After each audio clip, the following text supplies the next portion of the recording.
اور جناب سراج الحق صاحب نے فائنانس منسٹر ہونے کے ناطے اس بل پر دستخط کر دیے جس بل میں لکھا ہے کہ سود دو قسم کا ہوتا ہے، ایک ہوتا ہے مناسب سود، دوسرا ہوتا ہے ظالمانہ سود۔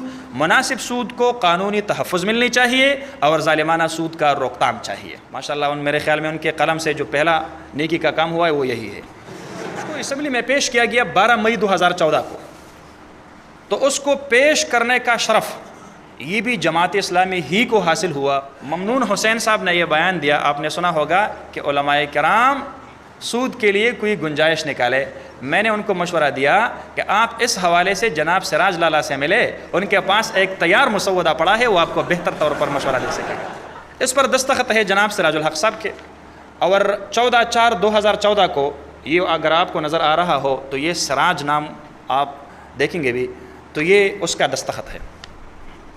اور پھر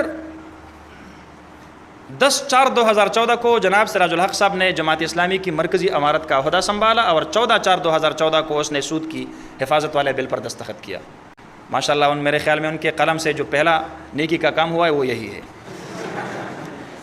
تو پھر جب اس کو اسمبلی میں پیش کیا گیا 12 مئی 2014 کو، تو اس کو پیش کرنے کا شرف یہ بھی جماعت اسلامی ہی کو حاصل ہوا، اور اس کے دیر بالا سے ایک منتخب MP جناب محمد علی صاحب نے اس بل کو خیبر پختونخوا کی صوبائی اسمبلی میں پیش کیا۔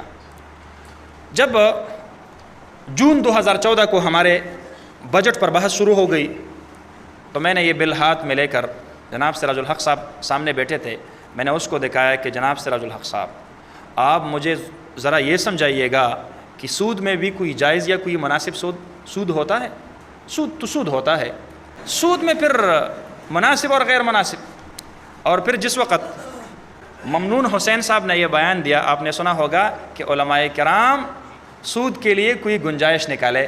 میں نے ان کو مشورہ دیا کہ آپ اس حوالے سے جناب سراج لالا سے ملے، ان کے پاس ایک تیار مسودہ پڑا ہے، وہ آپ کو بہتر طور پر مشورہ دے سکے گا۔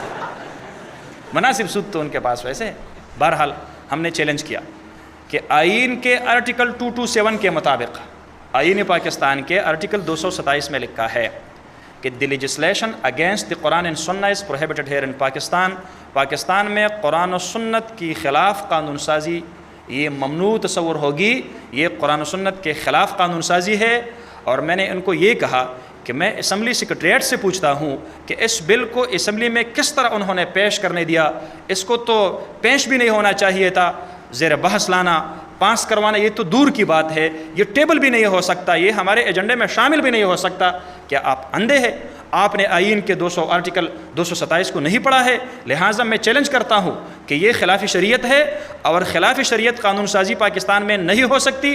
لہٰذا آئندہ کے لیے اس بل پر بحث یہ اس خیبر پختونخوا کی صوبائی اسمبلی میں ممنوع تصور ہوگی۔